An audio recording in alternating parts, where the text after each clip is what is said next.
Hello అండి. Welcome to vintage spices. ఈరోజు నేను పూల్ మఖానా కర్రీ చేస్తున్నా అండి. ఎటువంటి హడావిడి లేకుండా ఇంట్లోనే చాలా ఈజీగా చేసేసుకోవచ్చండి. తక్కువ ఇంగ్రీడియంట్స్‌తో చాలా అంటే చాలా మంచిదండి హెల్త్‌కి. టేస్ట్ కూడా చాలా బావుంటుంది. దీనికోసం అయితే కడాయిలో ఆయిల్ వేసుకొని ఆయిల్ కొంచెం హీట్ ఎక్కిన తర్వాత ఒక స్టార్ ఫ్లవర్, అలాగే 3 లవంగాలు, 3 యాలకులు, చిన్న దాల్చిన చెక్క, ఒక బిర్యానీ ఆకు వేసుకొని ఇందులోనే సన్నగా కట్ చేసుకున్న ఆనియన్స్, అలాగే పచ్చిమిర్చి వేసుకొని ఈ ఆనియన్స్‌ని కలర్ చేంజ్ అయ్యేంత వరకు ఫ్రై చేసుకోవాలి.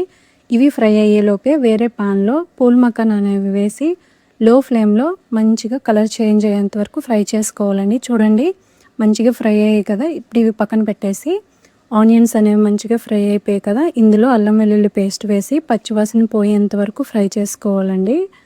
చూడండి అల్లం వెల్లుల్లి పేస్ట్ అనేది మంచిగా ఫ్రై అయింది కదా! ఇందులోనే కొంచెం పసుపు అనేది వేసి ఒకసారి బాగా కలుపుకొని సన్నగా కట్ చేసుకున్న టమాటా ముక్కలు అనేవి వేసుకోవాలి. నేనైతే 4 మీడియం సైజ్ టమాటాలు తీసుకున్నా అండి.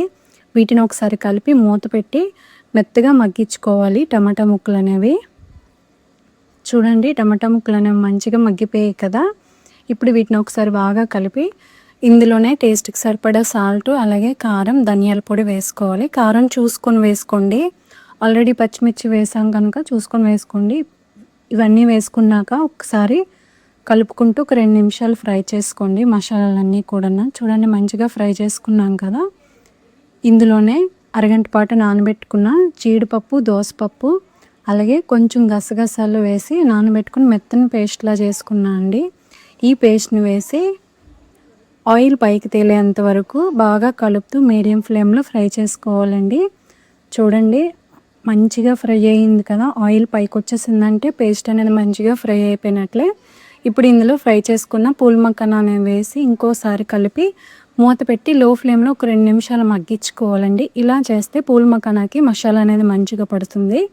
తర్వాత కర్రీకి సరిపడా వాటర్ అనేది వేసుకొని ఒకసారి బాగా కలిపి మూత పెట్టి మీడియం ఫ్లేమ్‌లో ఆయిల్ పైకి తేలేంత వరకు మధ్య మధ్యలో కలుపుతూ ఉడికించుకోవాలండి. చూడండి ఆయిల్ అనేది మంచిగా పైకి తేలింది కదా! ఇప్పుడు ఇందులో కొంచెం కొత్తిమీర, అలాగే ఉంటే కొంచెం కసూరి మేతి వేసుకొని కలిపి దింపేయడమే అండి. అంతే అండి. చాలా ఈజీగా అయిపోతుంది. చాలా బావుంటుందండి. హెల్త్‌కి కూడా చాలా మంచిది. ఒకసారి ట్రై చేయండి. ఎలా వచ్చిందనేది కామెంట్ సెక్షన్‌లో కామెంట్ చేయండి. ఈ కర్రీ రైస్, రోటీ, చపాతీ, బిర్యానీ దేనితో అయినా చాలా బావుంటుంది. అలాగే వీడియో నచ్చితే లైక్ చేయండి, షేర్ చేయండి. ఇలాంటి మరిన్ని సింపుల్ రెసిపీస్ కోసం మన ఛానల్‌ని సబ్స్క్రైబ్ చేయడం మర్చిపోకండి. Thank you.